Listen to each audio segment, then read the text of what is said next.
All right, hello everybody. So before we start with the main topic for today, I'd like you to pull out this particular handout. It says Prophetic Timelines in the Book of Daniel and Their Historical Fulfillments. The reason for this is because when we met last time, we talked about Daniel chapter 7, and I made a big deal about how in our evangelistic series that we hold, we focus only on the little horn, and there's so many other things that are happening in the chapter. Well, I focused on that so much that somehow I managed to not actually verbalize what a time times and half a time means. Like we got there and the thing that we spend all of our evangelistic energy pointing out is the thing that I didn't point out at all. So that's where this came from. I figured I'd I'd give you just like a one-stop shot of all of the various prophetic timelines in the book of Daniel, all in one place for you. The way you read this is on the left-hand column are the prophetic timelines. You see there's 5 of them. Then in the middle column is the scripture in Daniel where you find that timeline. And then the fulfillment is on the right-hand column. And the underlined, well, you see some of the numbers are not underlined and some are. The underlining was my way of showing the final fulfillment in that particular timeline. So the first one, the 1260 days, which is alternatively called the time times and half a time or the 42 months. The fulfillment of that begins in the year 538 AD and it ends in 1798 AD, which is why that latter number is underlined. So that's how you read that. 538 AD was the beginning of papal supremacy, and like the minutia of the history is really complex, so not all of it shows up here in the one-liner. But in 533, the Roman Emperor Justinian, and he was the Eastern Roman Emperor since there was no Western Roman Emperor anymore by that time. Eastern Roman Emperor Justinian declared that the Pope had kind of the supreme ecclesiastical authority. But the 3 out of the 10 horns, which the little horn ripped up, they were still in power. They were still in opposition. They were Aryan tribes. And so a series of wars proceeded for the following 5 years. Justinian partnered with the Ostrogoths to wipe out the Vandals and the Heruli. And then once that was accomplished, he then turned on the Ostrogoths and wiped them out as well. So that's how the Romans did things. And that's how the 3 of the 10 horns got plucked out by the roots. That's why 538 is the beginning point of that 1260-day timeline. That's when all 3 of the dissenting tribes were exterminated, and now there was no opposition to the Pope being the supreme ecclesiastical power.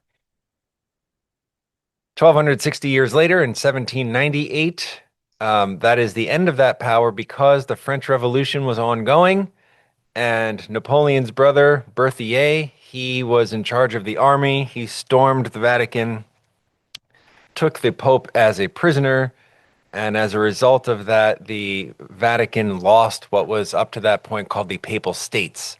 So like a band across what we know as Italy that belonged to the Catholic Church. So that was stripped from them, and the power of the state was stripped from the church, and it was just a church again. So the 1260 days represents the time in which the church was not just a church. It was also an operating state power. From 538, when it was no longer opposed, to 1798, when it had the power of the state stripped. Then we get to the 2300 days, and that's what we're studying today. That's Daniel 8:14, where we find that. The beginning point of that is 457 BC, which was the decree to restore and rebuild Jerusalem, and it is recorded in the book of Ezra. I believe it's chapter 7. I hope it's chapter 7 because that's what I put there. 2,300 years later lands us in the year 1844 AD, and that is the cleansing of the heavenly sanctuary, which we will talk more about in our major study today. remember when you're going from BC to AD, you always have to add an extra one. Remember why? Because there's a year zero, or there's a zero on the number timeline, but there's no year zero on the time timeline. So to make those two things match, you have to add one. The third one, the 70 weeks. The third one down, the 70 weeks, also begins in 457 BC. And then it has a point in the middle where Messiah the Prince is baptized. That's 27 AD. Then Messiah is cut off, but not for himself in the middle of that 70th week. So we peg that in the spring of 31 AD. And the 70 weeks concludes in what would be, I guess, the fall of 34 AD when the disciple Stephen was stoned to death. And from there, the gospel scatters out of Jerusalem to the whole world, to the Gentiles. Now, the last two, most people don't ever talk about the last two. They show up in the last two verses of the whole book, the 1290 days and the 1335 days.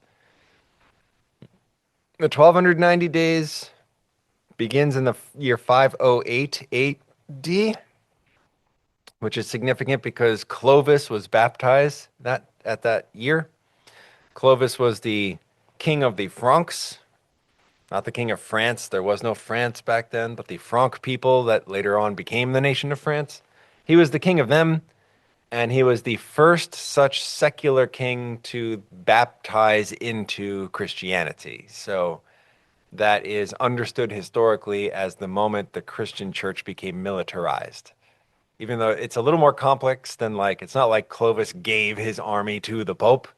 It's more like Clovis retained his own army, but now he pledged his loyalty to the Pope. So he did what the Pope said with his own army. But anyway, history says that's the moment the church became militarized. And it goes until 1798 AD. And then that last one, 1335, has that same beginning point, 508, and it appears to terminate in 1843. Not 1844, but 1843. And why would that be the case? The best answer I've heard is that 1843 was the peak of the Millerite Adventist movement.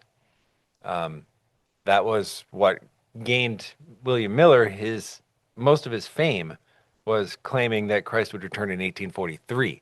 And it wasn't until 1843 that that changed to 1844 with the whole year zero thing. So historically speaking, the movement was at its height in 1843. And then it kind of had a decline until 1844, and then its massive decline after the Great Disappointment. So it appears to terminate in 1843 because it's looking at the human side of this whole thing, and the human kind of excitement peaked in 1843. So this just a one page for you, both to cover my mistake from last time where I didn't go through the times and half a time, but also now you have this one page cheat sheet. So you've always got it here at your fingertips.